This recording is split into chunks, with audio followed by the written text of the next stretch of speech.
What's up, good people? Marcos here, and as always, I want to say thank you all for watching, commenting, subscribing, and being part of the Joe Boo Sports Report. Without you guys, as well as you ladies, you know that this literally does not work. Want you all to know, I took down the Christmas decorations a while ago, with the exception of these.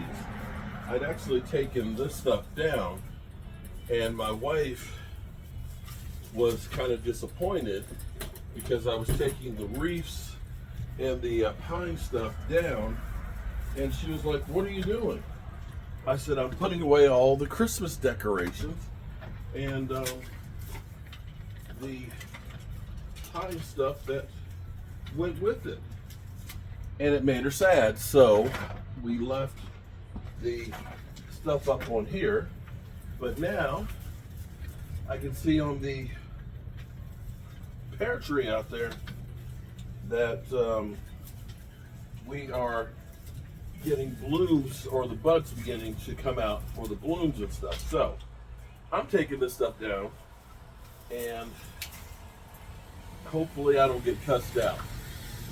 So while I'm getting this stuff done, started thinking about the Dallas Cowboys that have been active, maybe not the way we as fans would like them to be active, but have been active in free agency, signing a multitude of players.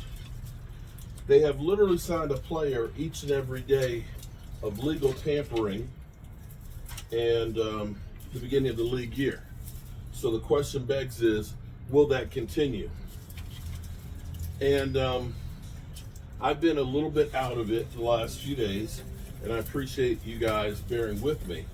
But one of the people out there that I have pounded my chest about for years now, okay, since 2016. In 2016, yeah, this guy's older. In 2016, this guy became a free agent from the Arizona Cardinals, and I said then, Dallas Cowboys, you'd be wise to go out and get him. They didn't. The Jacksonville Jaguars did, and he was part of a Jacksonville Jaguars team that made it to the AFC Championship game.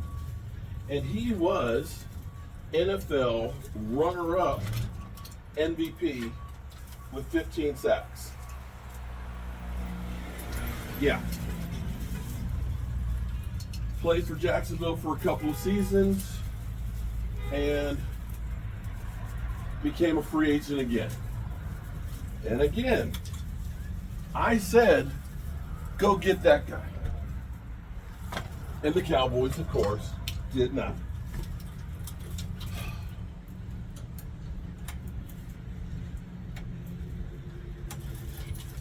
Here's the thing.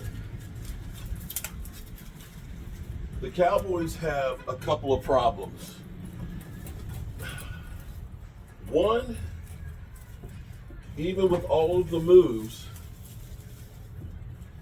that they've made, they still have not addressed run stopping. They haven't. Just have not. And that's one of the things that Calais Campbell can do. Great run stopper, still gets 6 sacks a season. And when you think that last year with Miami, he signed a deal for $2 million. Miami says, we'd like to have him back. They said that 2 days ago, have yet to sign him. I believe somebody else's, I saw a story where somebody was saying, great way to blister their line, and I'm not sure who it was. I saw it on Twitter. And my comment on Twitter was, I've been saying that since 2016. If I had $1 for every time I've said it. I could go to the club and make it rain. But unfortunately, they have not. So the Cowboys, I know we're having a youth movement. The other problem the Cowboys have is,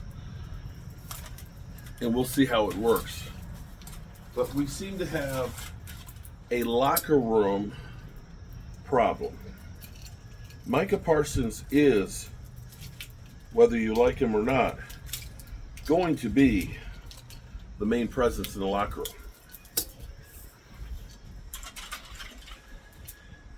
With what happened with Jordan Lewis and DeMarcus Lawrence, their exits from the Cowboys, it seems like there is, and you can't put all this on Micah Parsons.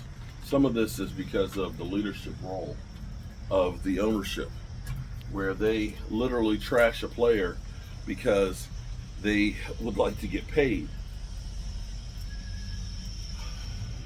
But a veteran like Calais Campbell, who is selfless, who has been an NFL Man of the Year, who's 38 years old, and you could probably get him for $2 million, seems like chump change in comparison to some of the money that we've spent on people. As a rotational guy, he could be a cog in the middle who can play anywhere along the defensive line.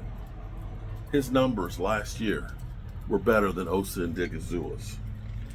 And if you put a guy like that who was 6'8", about 320 pounds, who's selfless, he can lead by example and make your team better. And maybe this gentle giant who's got over 110 sacks in his career, who, mind you, has a lot more sacks than what Joey Bosa has had in the last 3 years. This guy who ends up having, even at 38, in a part-time basis, 52 tackles and a multitude of pressures, seems like that kind of a hire would be a no-brainer for the Cowboys. One of those ones that you look at and say, yeah, it's a pretty good move. Pretty good. But here we sit, waiting for the Cowboys to do something, anything that they're not going to do. I could see him, I mean, again, let me say again, a 1-year deal for $2 million for Calais Campbell as an incredible move. I know I'll hear all the haters out here, or the people that say, I don't know what I'm talking about, you suck, you're not really we got so many people.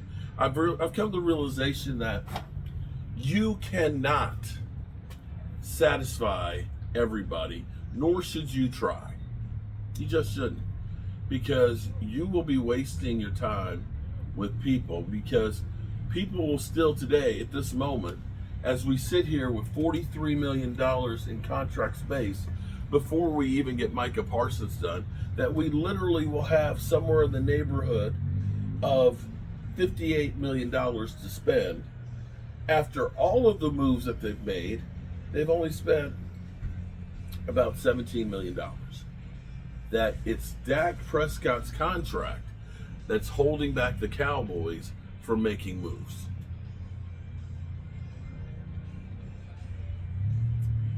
Hate is a terrible thing, and you really shouldn't allow it to consume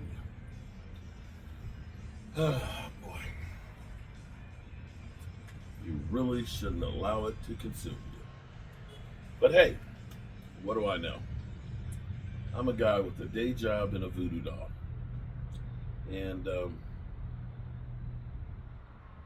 spring is almost here, thank God. I'll catch you guys on the flip side. Peace out.